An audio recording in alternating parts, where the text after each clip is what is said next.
The freezing rain was soaking through my thin black funeral dress, chilling me to the bone, but the cold I felt in my chest was far worse. I stood on the familiar, wrap-around porch of the Victorian estate where I had spent the last 5 years of my life caring for my dying grandmother. My hand trembled uncontrollably as I slid the brass key into the heavy lock. It stopped halfway. I jiggled it, thinking the old, temperamental mechanism was stuck again as it often was in winter, but it wouldn't budge. The lock had been changed. A surge of panic flared in my throat, hot and sharp. The funeral had only ended an hour ago. I pounded on the heavy oak door, my knuckles bruising against the wood. "Hello. Is anyone inside?" "It's Elena." The door swung open, revealing my Aunt Linda. She was wearing Grandma's favorite pearl necklace, the one Grandma had explicitly promised to me on her deathbed just days ago. A smug, twisted smile played on Linda's lips, looking out of place on a grieving daughter. Before I could speak, she shoved a heavy black trash bag into my chest, nearly knocking me backward down the steps. "Your things, Elena," she said coldly, her voice devoid of any warmth. "Since Mother didn't leave a will, the estate goes to the next of kin." "That's me. You were just the help." I stared at her, stunned, clutching the plastic bag. "That's not true," I stammered, raindrops mixing with the tears on my face. "Grandma told me everything was arranged." Linda laughed, a harsh, grating sound. "Words aren't legal documents, sweetie. You have 1 hour to get your junk off my driveway." I spent that night curled up in the fetal position in the backseat of my sedan, parked 2 streets away from the home I had just been thrown out of. The smell of old fabric, stale air, and desperation filled the car. My only hope was Mr. Henderson, Grandma's longtime family lawyer. I drove to his office the minute it opened the next morning, my eyes red and swollen. Mr. Henderson looked terrible. He was sweating profusely, wiping his forehead with a handkerchief, and refused to meet my eyes. "I'm sorry, Elena," he mumbled, shuffling papers that looked blank. "Your grandmother talked about a will, certainly. But she never actually signed one. She died intestate." "That's a lie." I slammed my hand on his mahogany desk, making him jump. "I drove her here myself 3 months ago. I sat in the waiting room while she signed it." Henderson stood up, his face pale and clammy. "Memory is a tricky thing in grief, Elena. Please, leave before I call security." Defeated and shaking with rage, I walked out the front door. As I rounded the corner of the building to get to my car, I froze. Parked in the employee lot, tucked inconspicuously behind a dumpster, was Aunt Linda's distinct red convertible. She was sitting in the driver's seat, handing Henderson a thick brown envelope. The realization hit me like a physical blow. Henderson hadn't lost the will, he had been bought. Rage burned in my stomach, hot and acidic, a constant reminder of the injustice. I was powerless, having no money, no home, and no proof. A week later, unable to stay away, I couldn't resist the urge to drive by the estate. I parked down the block and crept toward the iron fence under the cover of darkness. The floodlights were blazing. A construction crew was tearing up the front lawn with excavators. I gasped, clutching the cold metal bars of the gate. That was Grandma's rose garden. We had planted those bushes together when I was 10 years old. They were being ripped out by the roots, tossed into a pile like common garbage. Linda stood on the porch, holding a glass of wine, shouting instructions over the noise of the machinery. "Flatten it all. I want a modern concrete patio here. No more dirt." She spotted me by the gate and sauntered over, her step unsteady, her eyes glassy with alcohol. "Came to watch the progress, Elena." She sneered, sipping her wine. "Don't worry, I'm purging the inside too. Starting with that ugly, heavy desk in the study. It's going to the dump tomorrow morning." My heart stopped beating for a second. The mahogany desk. It wasn't just furniture, it had a secret compartment Grandma used to hide her diary. If there was any proof left in the world, it was in that desk. I had to get into that house. I knew the security system code because I had set it up myself years ago, but Linda might have changed it. I waited in the bushes until the lights went out at 2 a.m. I slipped through a loose board in the basement window, a trick I learned as a teenager when I snuck out. The house smelled of sawdust and chemical paint thinner. The scent of Grandma's lavender and old books was completely erased. I crept up the stairs to the study, avoiding the creaky floorboards. The room was stripped bare. The mahogany desk was already gone. I rushed to the window and looked down at the street. There it was, sitting by the curb under the harsh glow of a street lamp, waiting for the garbage truck. I ran out the back door and sprinted to the curb. The desk was battered, one leg broken from being dragged. I felt under the middle drawer for the hidden latch. It clicked. The compartment slid open. My heart sank into my stomach. It was empty. No papers. No diary. I was about to cry, to scream, when something glittered in the moonlight, wedged in the back corner of the wood. I fished it out. It was a small silver key with a blue bank logo and the number 402 stamped on it. It wasn't a house key. It was for a safety deposit box. The next morning, I walked into the city bank, clutching the silver key so hard it left a painful imprint on my palm. I looked unwashed and exhausted, my clothes wrinkled, and the security guard eyed me suspiciously. I walked up to the desk and asked to see the manager. When I presented the key and explained my grandmother had passed, the manager's face hardened into a mask of bureaucracy. "I'm sorry, miss. Without a death certificate and letters of administration naming you as the executor, I cannot grant you access to this box. It's strict bank policy." I begged him, explaining the situation with my aunt, but he just shook his head.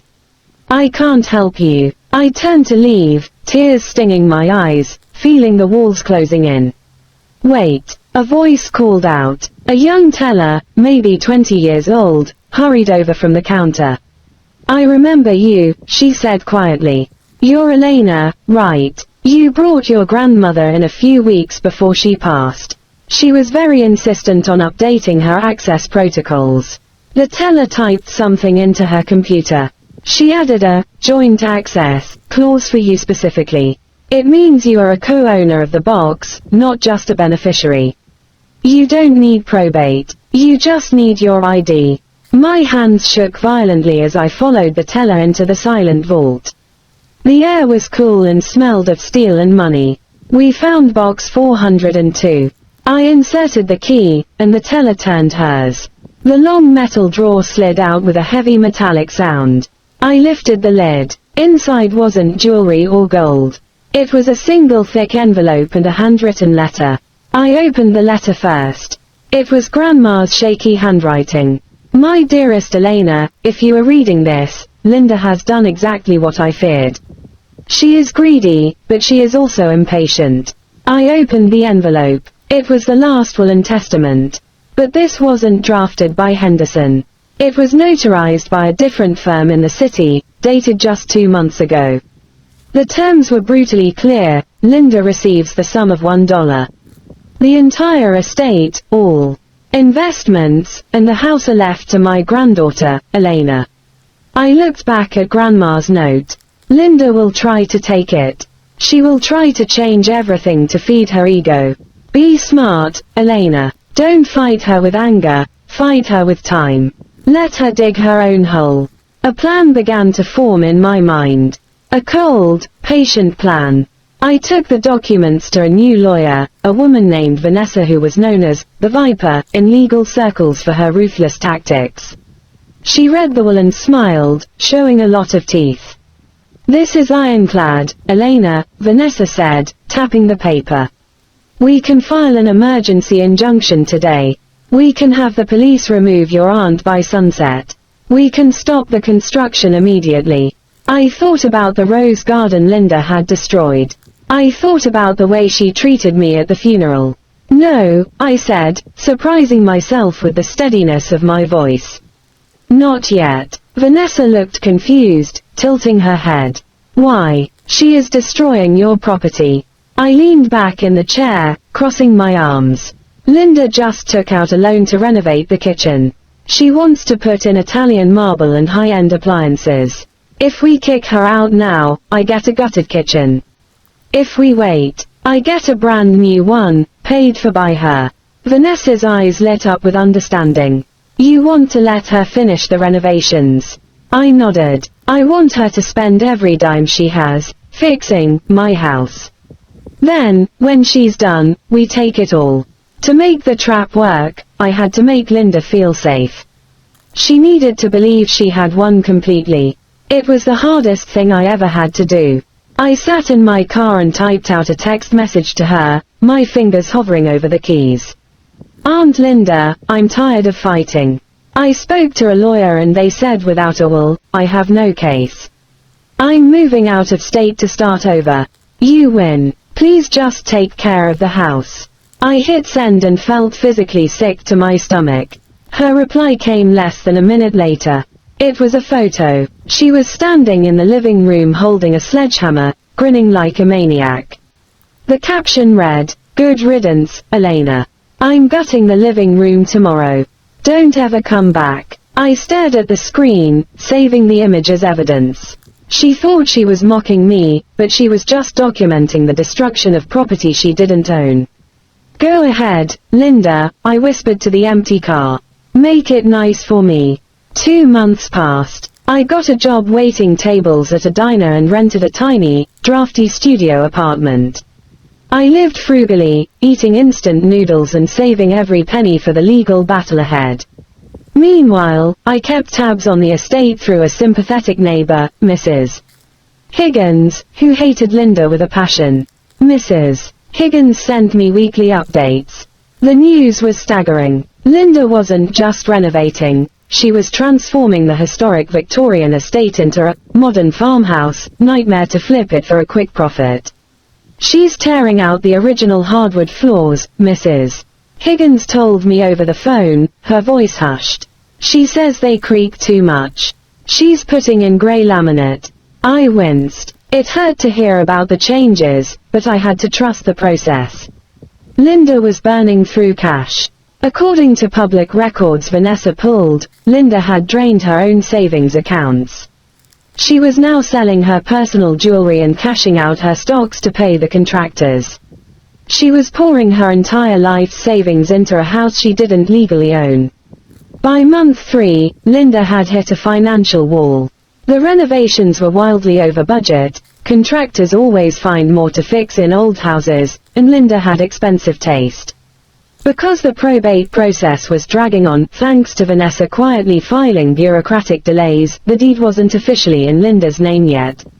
That meant she couldn't get a traditional bank loan against the house. She was stuck. Most people would stop. But Linda was greedy, and greed makes people stupid. She went to a hard money lender, a legal loan shark. I saw the filing at the courthouse. She used her own separate condo downtown as collateral to secure a high-interest loan of $200,000. She told the lender she would sell the estate for $2 million next month and pay him back double. She was gambling her actual home to finish the renovations on my home. She was now exposed. If she lost the estate, she would lose her condo too. The trap was set. I ran into Linda purely by accident at the grocery store. I was wearing my work uniform, looking tired and worn out. I made sure not to straighten my posture, letting my shoulders slump. Linda looked glamorous, dressed in designer clothes she probably couldn't afford anymore. She scanned me up and down and laughed. "Oh, look at you, Elena.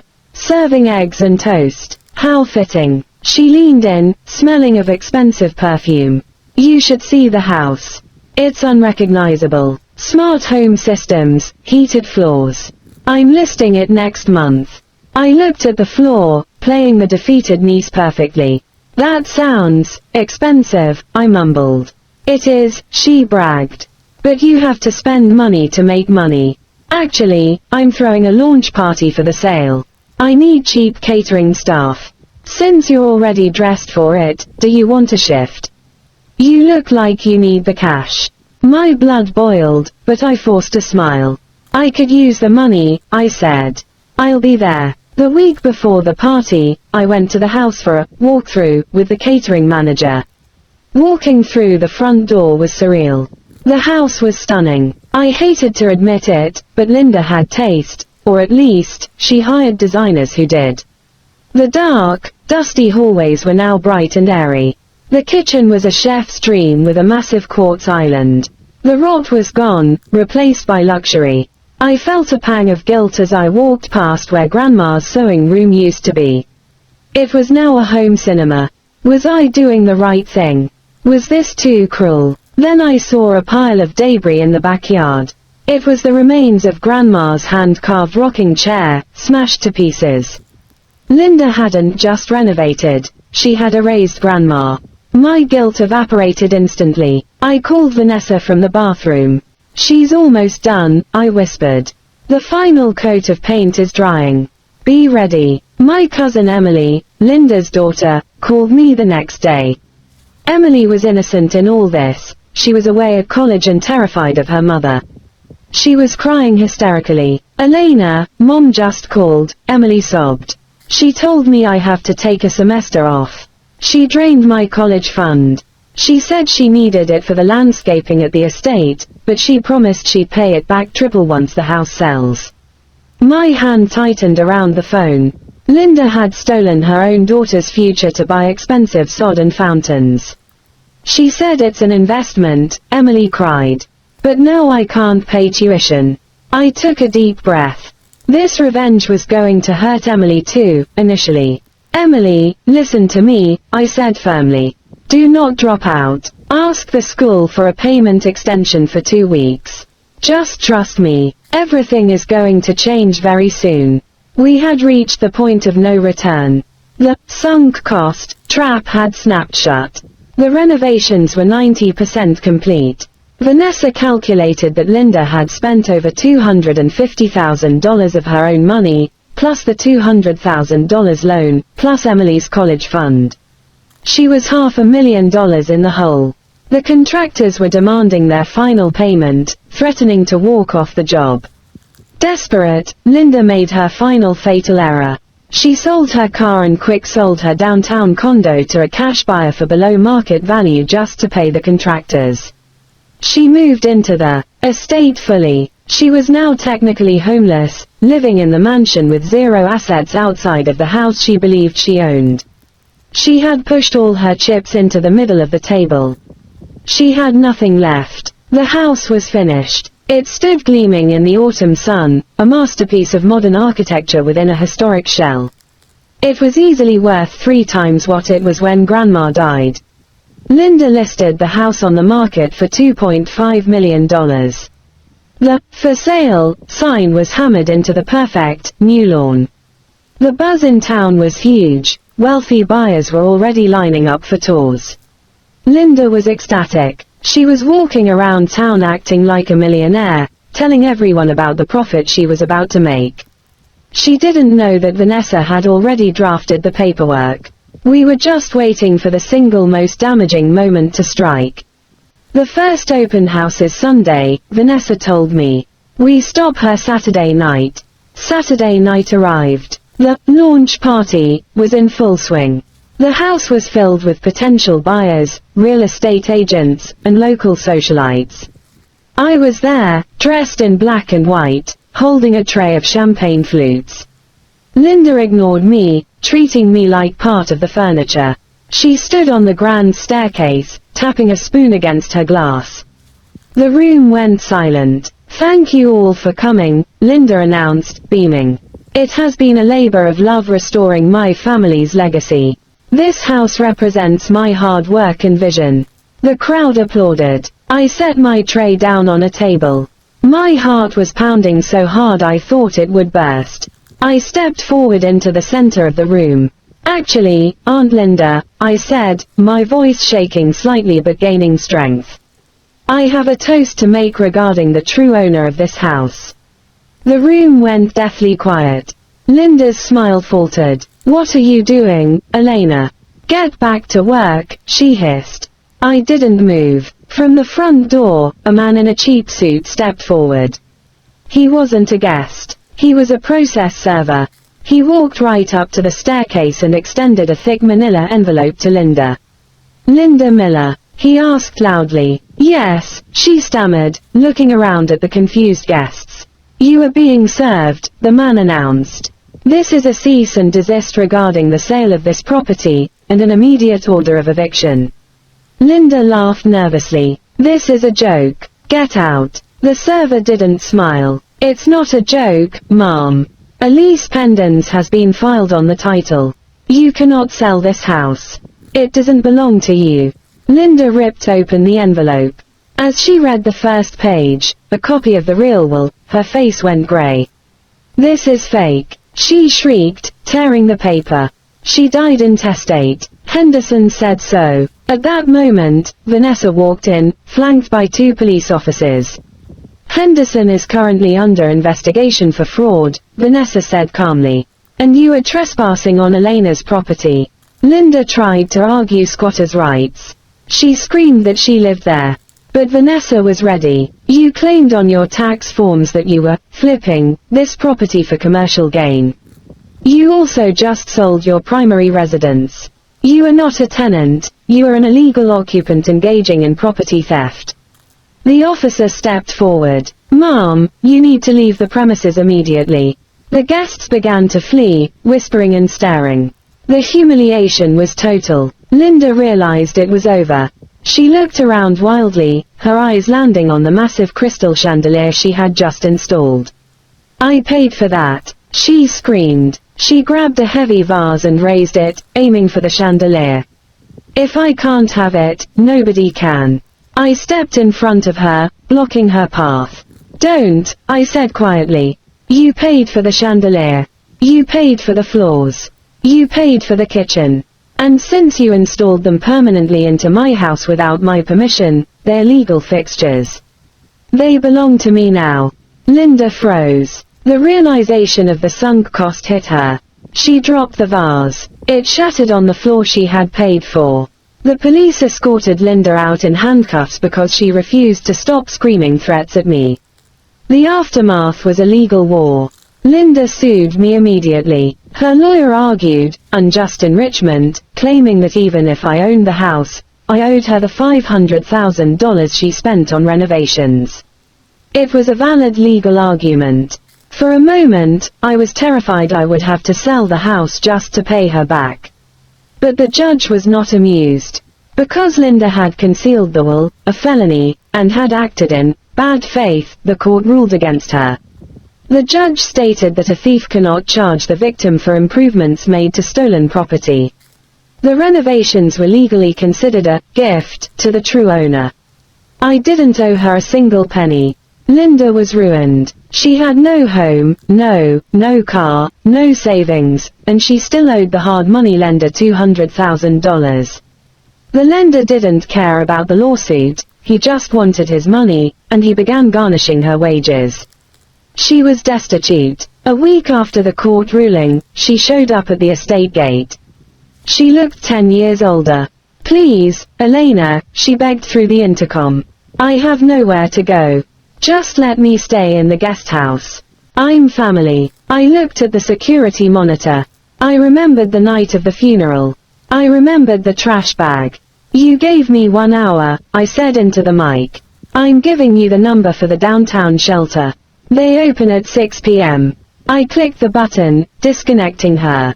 The hardest part was facing my cousin Emily. She came to the house to collect her personal belongings. She wouldn't look at me. "You ruined her, Elena," Emily said, tears streaming down her face. "And you ruined me. I can't go back to school." She picked up her box and turned to leave. "Wait," I said. I reached into my pocket and pulled out a check. I handed it to her. Emily looked at it and gasped. It was for $50,000.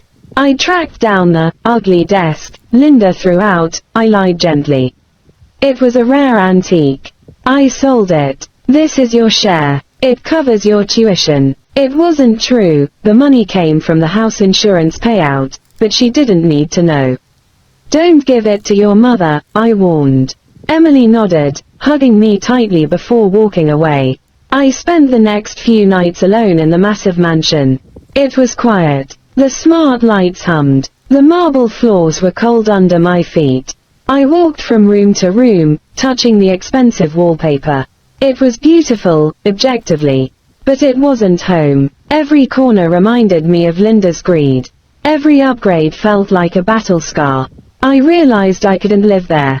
The victory was sweet, but the house felt like a trophy, not a home. It felt like a crime scene. I didn't want to sleep in a bedroom that had been paid for by stealing from my cousin. The sunk cost had trapped Linda, but I wouldn't let the house trap me. I called Vanessa the next morning. List it, I said. Sell it all. Because of the high-end renovations Linda had done, the house triggered a bidding war. We didn't just get the asking price, we got more.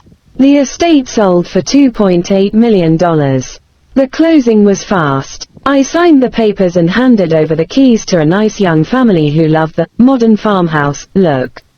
I walked away with a check that secured my future forever. Linda's investment had made me rich. 3 months later, I parked my new car in front of a small, overgrown cottage on the edge of town. It was the house Grandma had lived in before she moved to the estate, the one she always missed. I had used a fraction of the money to buy it back. It needed work, but it had soul. I was digging in the garden, replanting the rose bushes I had saved from the estate, when the mailman arrived. He handed me a letter. The return address was the state penitentiary. Linda was awaiting trial for fraud and forgery. She had written to me. I looked at the envelope for a long moment. Then, I pulled a lighter from my pocket, the same one Linda had used to threaten burning the furniture. I lit the corner of the envelope. I watched it turn to ash, scattering in the wind over my new roses. The renovation was finally complete.